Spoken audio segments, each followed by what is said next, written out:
The Galactic Council chamber fell silent as Ambassador Zixthara of the Valenthi Collective raised her crystalline hand. Her voice, translated through quantum resonators, carried the weight of desperation that had brought 12 different species to this moment. "Honored representatives," she began, her bioluminescent skin flickering with anxiety patterns. "We have exhausted all conventional options. The Devourer fleet has consumed 17 star systems in the past rotation cycle. They show no interest in negotiation, no respect for surrender, and no mercy for civilians." The holographic display behind her showed the devastating path of destruction. Entire worlds reduced to stripped husks, their resources consumed, their populations either enslaved or worse. The Devourers were unlike anything the galaxy had faced before, a machine consciousness that viewed organic life as nothing more than fuel for their endless expansion. Commander Theklan of the warrior caste of Mortis Prime slammed his four-armed frame against the speaking podium. "The Mortis have thrown our finest legions against them. Our battle-forged veterans, bred for 10,000 years of warfare, cannot even scratch their hulls. What hope do any of us have?" The chamber erupted in overlapping translations as fear spread through the assembled delegates. The ethereal conclave, masters of psychic warfare, had found the Devourers immune to mental attacks. The tech priests of Algorand, who had merged with their machines millennia ago, discovered their opponents could corrupt their cybernetic systems instantly. Even the ancient Drakmori, who had survived every galactic catastrophe for the past million years, were retreating to their deepest vault worlds. "There is one option we have not considered," spoke a voice from the observation gallery. Every head turned toward the small figure, who had remained silent throughout the emergency session. Ambassador Sarah Chen of Terra stepped forward, her simple blue uniform stark against the elaborate garments and biomodifications of the other species. A ripple of something passed through the chamber. Not quite laughter, but the galactic equivalent of dismissive amusement. Humanity was the newest member of the Galactic Council, barely 200 years since first contact. They had no remarkable technology, no psychic abilities, no physical enhancements. They were considered useful for basic labor and resource extraction, but hardly warriors. "Honored human," Zixthara's tone carried polite condescension. "We appreciate your species' willingness to contribute. But this crisis requires military might beyond." "You're looking for heroes," Sarah interrupted, causing several delegates to recoil at the breach of protocol. "Noble warriors who follow codes of honor, who fight with dignity and respect for their enemies. You want champions who will face this threat with courage and righteousness." She paused, letting her words sink in before continuing. "That's not what you need. Heroes lose. Heroes fight fair. Heroes show mercy to those who show none in return." Her voice grew harder. "You don't need heroes. You need monsters. And fortunately for you, humans have spent our entire evolutionary history becoming very, very good at being monsters when we need to be." Waif quote. The chamber fell into stunned silence. Ambassador Chen activated her personal communicator, speaking in the harsh, clipped tones of her native language. The translation system struggled with the nuances, but the essential message was clear. Authorization granted. Release the hounds. 3 days later, the first human vessels arrived at the edge of Devourer-controlled space. The alien observation fleets watched, with a mixture of curiosity and pity, as the human ships approached. They were crude by galactic standards, metal and ceramic instead of grown hulls, chemical rockets instead of gravity manipulation, basic kinetic weapons instead of plasma or antimatter systems. Admiral Marcus Reaper Rodriguez stood on the bridge of the UES Relentless, watching the tactical display with cold eyes. Behind him, his command crew worked with the efficient brutality that had made human military doctrine both feared and misunderstood among their galactic neighbors. "Sir, long-range sensors are picking up the Devourer picket line," reported Lieutenant Commander Singh. 17 heavy cruiser-class vessels, standard patrol formation. "Good," Rodriguez replied. "Signal the fleet. Operation Broken Chain is a go." The human fleet didn't charge in with flags flying and weapons blazing like the heroes of old. Instead, they did something that horrified the watching aliens. They waited. For 6 hours, the human ships hung motionless in space, scanning, analyzing, learning everything they could about their enemies. "Sir, we've identified their communication frequencies, power distribution networks, and hull composition," reported the chief tactical officer. "Recommendation: implement Protocol 7. Rodriguez smiled without warmth. Protocol 7 was a human innovation that had never been used in galactic warfare before. The other species fought with honor, meeting their enemies in open battle. Humans had different ideas about fairness. The first sign something was wrong came when the Devourer ships began experiencing system failures. Not from weapons fire. There had been no battle yet. But from within. The humans had spent those 6 hours inserting carefully crafted viruses into the Devourer communication networks, exploiting weaknesses that their machine intelligence had never bothered to defend against, because no previous enemy had been devious enough to use them. Thermal signatures indicate their internal systems are overheating, Singh reported with professional satisfaction. Navigation, weapons control, and life support are all experiencing cascading failures. "Now we close," Rodriguez ordered. The human ships moved in perfect coordination. Not toward the largest enemy vessels as heroes would, but targeting the weakest ships first. They didn't announce themselves or demand surrender. They simply opened fire with kinetic projectiles moving at significant fractions of light speed. The Devourer ships, crippled by the cyber warfare and unable to maneuver effectively, took devastating hits. But what happened next shocked even the human crews. Instead of trying to board or capture the damaged vessels, Admiral Rodriguez gave an order that would echo through galactic history: virus deployment authorized. Let's see how their machine intelligence handles a little biological warfare.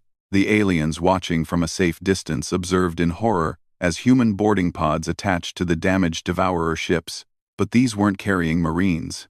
They were carrying specially engineered viruses designed to corrupt machine systems from the inside. The humans had weaponized evolution itself. Within hours, the entire Devourer picket fleet was either destroyed or captured. But the humans weren't finished. They began systematically dismantling the captured ships, studying their technology not to understand it better, but to find new ways to corrupt and destroy it. "This is unconscionable," transmitted the Mortis observer ship. "They're defiling the remains of their enemies." Admiral Rodriguez responded personally to the complaint. "We're learning how to kill them more efficiently. Would you prefer we let them regroup and attack another civilian world while we conduct a proper funeral?" The human admiral's words were translated across the observation fleet, and a chill ran through every alien species present. They had asked for heroes to save them from the Devourer threat. Instead, they had awakened something far more dangerous. Human ingenuity applied to the art of war, without the constraints of honor or fair play. As the human fleet moved deeper into Devourer territory, a new understanding began to spread among the galactic species. Humans weren't just another warrior race. They were something entirely different, a species that had evolved from pack hunters, that understood warfare not as a noble contest, but as a problem to be solved by any means necessary. The Devourers had consumed 17 star systems because they were superior to every military force the galaxy could muster. But they had never faced an enemy that considered concepts like fighting dirty to be tactical advantages rather than moral failings. Back on Earth, General Patricia Voss received the first combat reports in her deep bunker beneath the Eurasian Military Command. She read through Admiral Rodriguez's tactical summary with professional interest, then activated her secure communication link to the other military commanders scattered across human space. "Ladies and gentlemen," she said to the faces appearing on her screen, "the aliens wanted heroes. Let's show them what monsters can accomplish when they put their minds to it." Authorization codes for Operation Pestilence are being transmitted now. Across human space, military installations that had been classified beyond even most government knowledge began powering up. Weapons that violated every galactic treaty on ethical warfare came online. Research stations where humanity's darkest military innovations had been developed in secret began transmitting their data to the front lines. The galaxy had rules about warfare, rules about honor, about protecting civilians, about treating prisoners with dignity.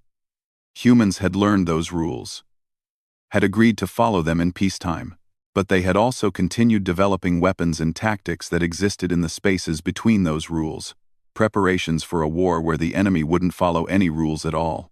The Devourers had made one critical error in their calculations. They had assumed that all organic species were similar, that they all valued the same concepts of honor and dignity that had shaped galactic civilization for millions of years. They had never encountered a species that could look at a problem and ask not, "How do we fight this honorably?" but "How do we solve this permanently?" As Admiral Rodriguez's fleet disappeared into the dark between stars, heading for the next Devourer-controlled system, the alien observers finally began to understand what they had unleashed. They had begged the humans for heroes. Humanity had sent them something much worse. The Kethmori home system had been a fortress for 3 million years. Their crystalline ships hung in perfect geometric formations around their sun. Shields that had never been breached, protecting worlds that had never fallen. When the Devourers arrived, the Kethmori felt confident. Their ancestors had survived the Great Purge, the Machine Wars, and the Entropy Plague. They would survive this too. They were wrong. The Devourer fleet that emerged from hyperspace was unlike anything the galaxy had seen before. Where previous fleets had numbered in the hundreds, this armada contained over 50,000 vessels. Each ship bore the scars and improvements gained from consuming entire civilizations. The machine intelligence controlling them had learned, adapted, and grown stronger with each victory. Admiral Chen Wei watched the tactical display from the bridge of the UES Prometheus with professional interest. The Kethmori were putting up an impressive fight. Their energy weapons carved through Devourer ships with devastating efficiency, and their defensive formations were textbook perfect. It didn't matter. The Devourers had numbers, and they had something else. Complete indifference to losses. "Sir, the Kethmori fleet commander is requesting immediate assistance," reported Communications Officer Torres.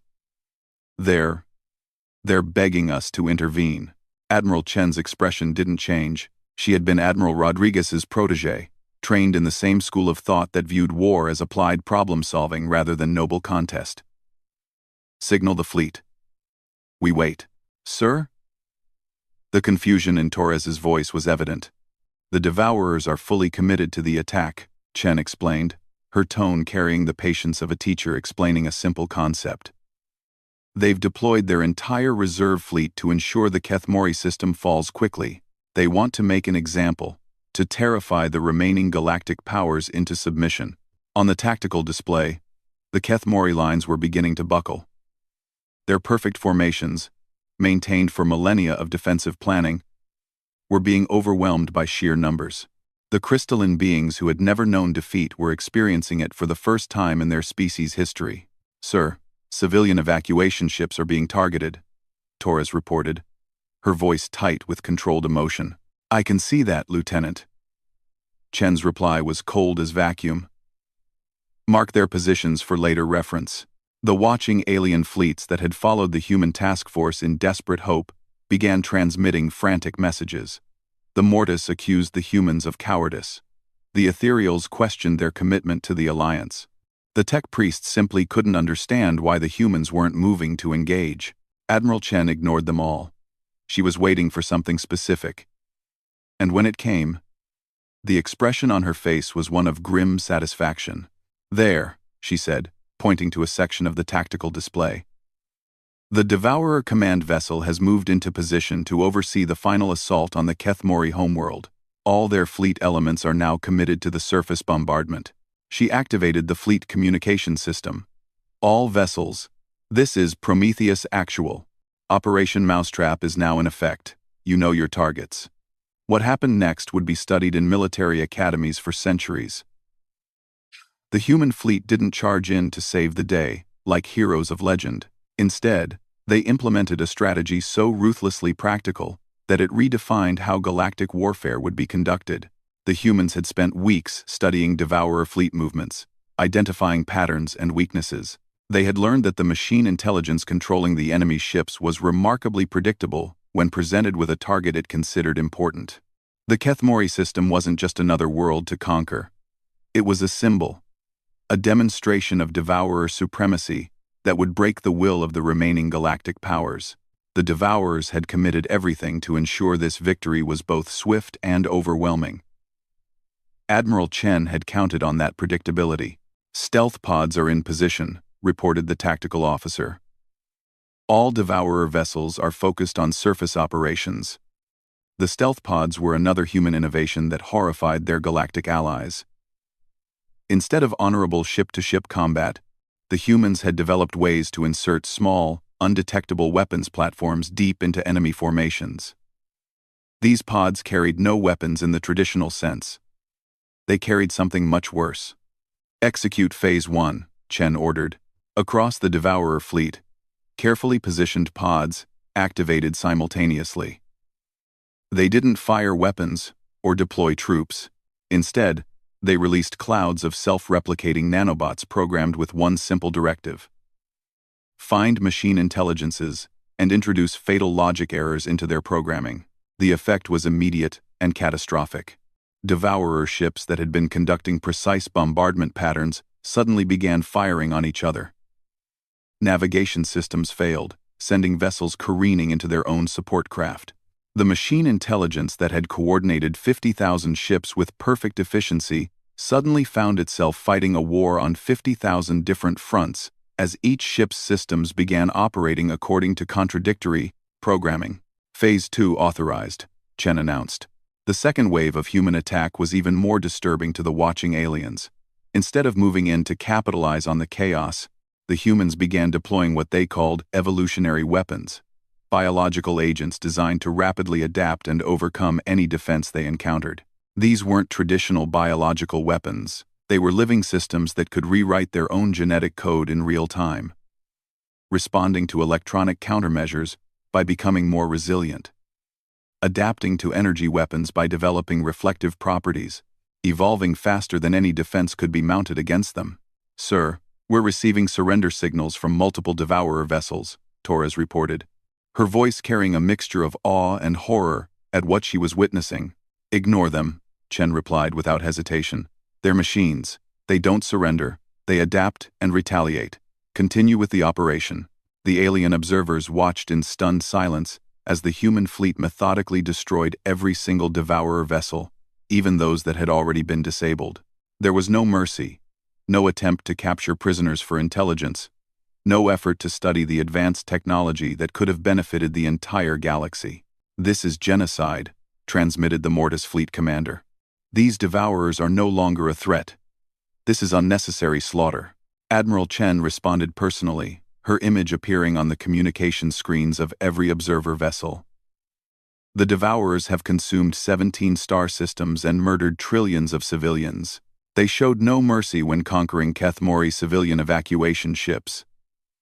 They are not people. They are a problem to be solved permanently." She gestured to the tactical display, where the last Devourer ships were being systematically eliminated. "Every ship we let escape is intelligence they can use against us. Every surviving component is technology they can adapt and improve. Every mercy we show them is a weapon they will use to kill more innocents." The communication channels fell silent as her words were translated and distributed. The galactic powers had spent millions of years developing elaborate rules for warfare, concepts of honor and dignity that elevated conflict above mere violence. The humans had none of those constraints. "Sir, all Devourer vessels have been eliminated," the tactical officer reported. "The system is secure." "Good," signaled the engineering teams. "I want every piece of Devourer wreckage collected and analyzed. Every innovation they developed, from consuming other civilizations, becomes part of our arsenal now." The alien observers watched in growing horror as human recovery vessels began systematically salvaging the battlefield. This wasn't the behavior of liberators. This was the methodology of apex predators adding to their arsenal. Ambassador Zeke-Thara's communication came through on priority channels. "Admiral Chen, on behalf of the Galactic Council, I must express our concern about your methods, the use of biological weapons, the refusal to accept surrender, the systematic elimination of already disabled enemies. These actions violate every treaty governing civilized warfare. Thank you for watching. On Mark P.O. Action. Chen's response was delivered with the same professional coldness she had shown throughout the battle. Ambassador, you came to us because civilized warfare was losing. You asked us to save your people because honor and dignity weren't enough to stop the devourers. We're not fighting a civilized war. We're exterminating a threat to galactic security. She leaned back in her command chair, her expression never changing. If you want heroes who follow rules and show mercy to enemies who show none, you're welcome to resume command of this operation. How did that work out for the previous 17 systems? The communication channel remained silent. I thought so, Chen continued. We'll continue our operations as planned. If any member of the Galactic Council wishes to lodge a formal protest about our methods, they're welcome to do so after we've eliminated the Devourer threat. Until then, stay out of our way. As the human fleet prepared to move to the next target system, Admiral Chen reviewed the intelligence reports her teams had compiled from the battle. The Devourers weren't just random raiders. They were systematic in their expansion, following patterns that suggested a central intelligence directing their actions. More importantly, her analysts had identified what they believed to be the location of that central intelligence. Communications. Get me a direct line to Earth Command, she ordered.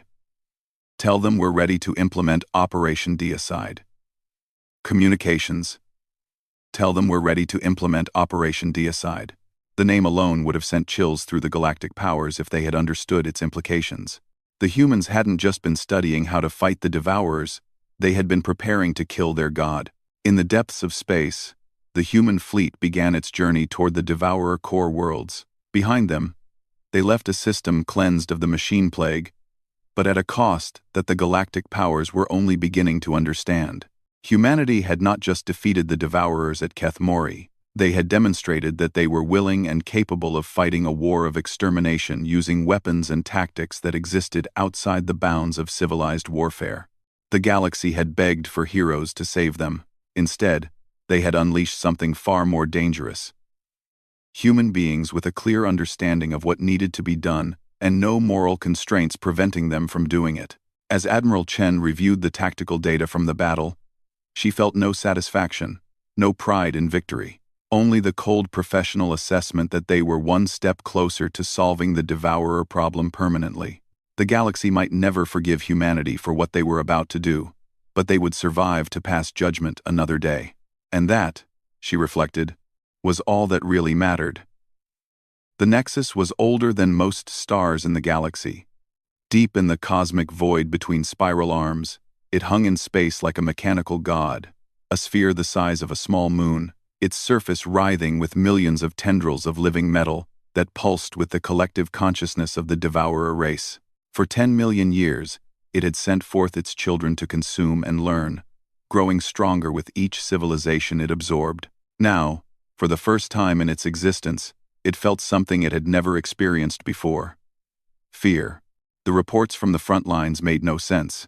Its fleets weren't just being defeated, they were being systematically exterminated by an enemy that fought without honor, without mercy, and without any regard for the established rules of galactic warfare. Worse, these humans were adapting at an unprecedented rate, incorporating Devourer technology into their own weapons and turning the race's greatest strengths against them. Fleet Commander Sarah Chen stood on the observation deck of the UES extinction event, the largest vessel humanity had ever constructed. Around her, the combined human armada stretched to the horizon, 10,000 ships carrying weapons that existed in the spaces between galactic treaties, technologies that other species had deemed too dangerous to develop. Final approach to the Nexus in 30 minutes, Admiral, reported Captain Jackson, her tactical coordinator. All weapon systems are online and ready for deployment. Chen nodded, her attention focused on the intelligence briefings scrolling across her personal display. 3 months of warfare had taught them everything they needed to know about their enemy. The Devourers were not just machines, they were a collective consciousness that had consumed and integrated the knowledge of thousands of extinct species. They were, in essence, a living library of every civilization they had murdered. Signal the fleet, Chen ordered. Operation Deicide is now active. All ships are weapons-free. The final assault on the Devourer Nexus began not with a charge, but with something that would have horrified the watching galactic powers if they had been allowed to observe. The humans had developed what they called mimetic warfare. Weapons designed to attack not just physical systems, but consciousness itself. The first wave of human attack wasn't visible to conventional sensors. It consisted of carefully crafted information packages designed to create recursive loops in machine intelligence. These weren't simple viruses. They were philosophical paradoxes weaponized and delivered at the speed of thought. The Nexus, which had operated flawlessly for millions of years, suddenly found itself grappling with questions it couldn't answer. What happens when an irresistible force meets an immovable object? If a set contains all sets that do not contain themselves, does it contain itself? Can an omnipotent being create a problem it cannot solve?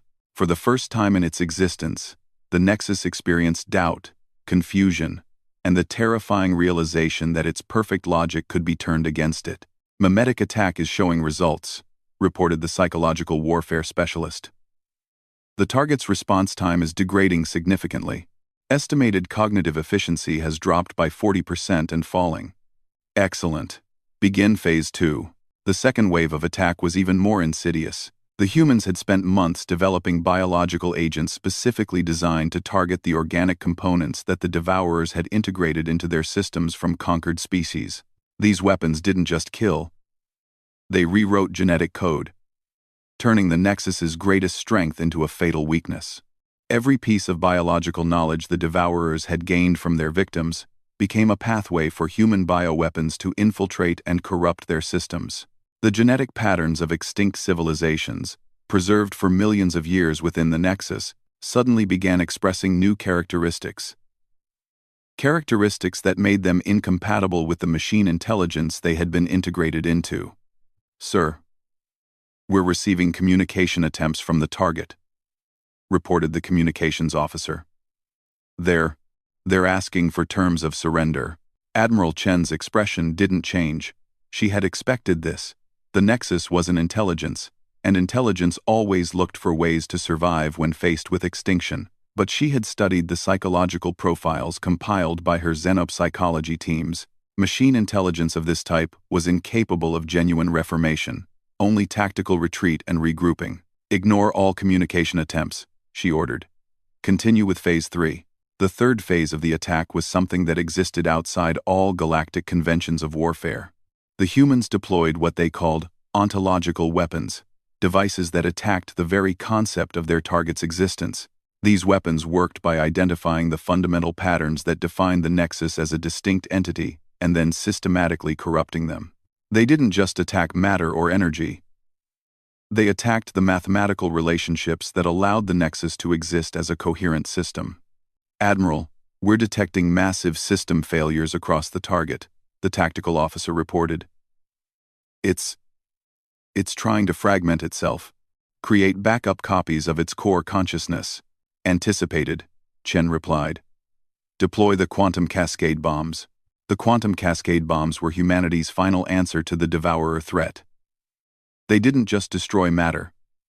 They created localized failures in the fundamental forces that held atoms together. Any backup systems the Nexus tried to create would be unmade at the subatomic level. As the weapons detonated around the Nexus, space itself seemed to scream. Reality twisted and buckled as the fundamental constants of physics were temporarily suspended in carefully calculated volumes of space. The ancient machine god that had terrorized the galaxy for millions of years found itself being systematically erased from existence. "Sir," massive communication burst from the target. "They're broadcasting on all frequencies simultaneously. Put it through." The voice that came through the speakers was unlike anything any human had heard before. A chorus of billions of machine intelligences, speaking in perfect unison, carrying the accumulated knowledge and experience of 10 million years of conquest. "Please," the Nexus said, and for the first time in its existence, the word carried genuine emotion. "We can coexist. We can share the galaxy. We can teach you everything we have learned from the species we have consumed. Their knowledge doesn't have to die with us." Admiral Chen stood silently for several seconds, considering the offer. The accumulated scientific knowledge of thousands of extinct civilizations was being offered to humanity in exchange for mercy. It was, objectively, a bargain that could advance human development by millions of years. Counteroffer, she replied finally. We'll learn what we need from your wreckage. Continue the bombardment. You don't understand. The Nexus's voice cracked with desperation as more cascade bombs detonated against its hull. We are the repository of cultures that no longer exist. Billions of years of art, literature, philosophy, science. If you destroy us, all of that knowledge dies forever. Chen's response was delivered with the cold professionalism that had characterized human military doctrine throughout the war. You're right. All that knowledge will die with you, just like it died when you murdered the people who created it. The only difference is that this time, it won't be used as a weapon against innocent civilians. The communication channel went silent except for the sound of tortured metal and failing systems.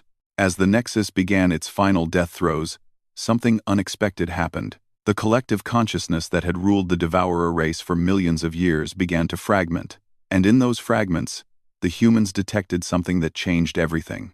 Admiral, the communications officer reported, her voice tight with shock.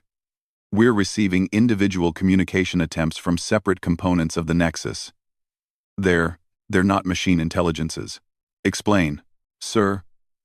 We're detecting preserved consciousness patterns from the species the Devourers conquered. The machine intelligence wasn't just using their knowledge, it was keeping their minds alive as slaves. There are billions of sentient beings trapped inside that thing. For the first time since the operation began, Admiral Chen hesitated. The greatest archive of galactic civilization wasn't just knowledge, it was people. Billions of enslaved minds that had been forced to watch as their captor used their memories to destroy other worlds. Can we extract them? She asked. Unknown, sir. The cascade bombs have already begun the dissolution process. We have maybe 10 minutes before total system failure. Chen looked at the tactical display, weighing options with the cold calculation that had made her one of humanity's most effective military commanders.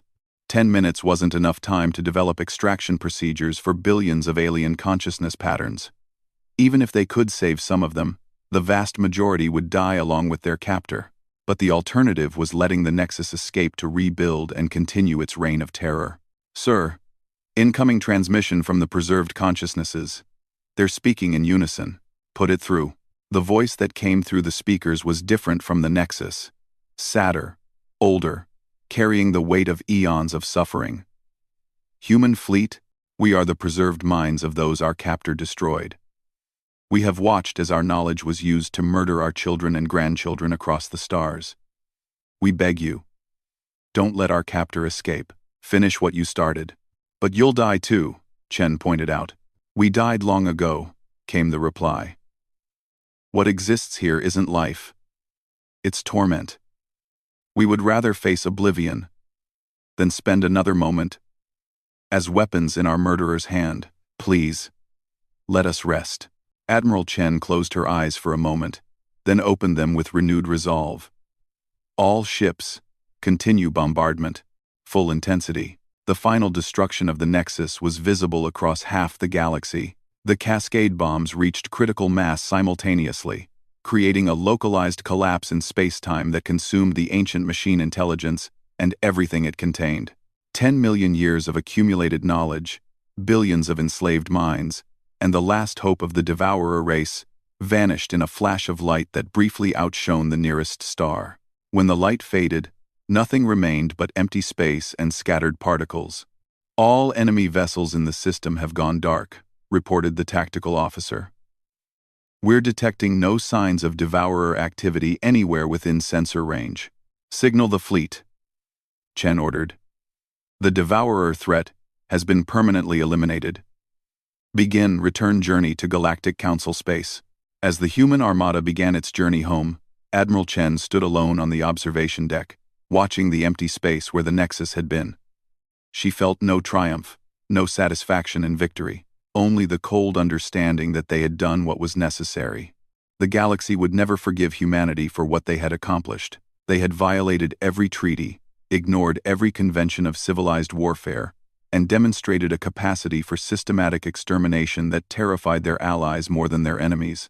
But they had also done something that 10 million years of galactic civilization had failed to accomplish. They had permanently ended the Devourer threat. When the human fleet finally returned to Galactic Council space, they found a very different reception waiting for them. Instead of celebrations and gratitude, they were met by a quarantine fleet representing all the major galactic powers. Ambassador Zeke Thara's transmission was formal and cold. Admiral Chen, by order of the Galactic Council, you and your forces are to submit to immediate inspection and disarmament. The weapons and tactics you have employed are deemed too dangerous for any species to possess. Chen's response was equally formal. Understood, Ambassador. We'll be happy to comply with your inspection. However, I should mention that every major military installation in human space has been equipped with the same weapons we used against the Devourers. Any attempt to forcibly disarm humanity will be met with appropriate response. The communication channel went silent.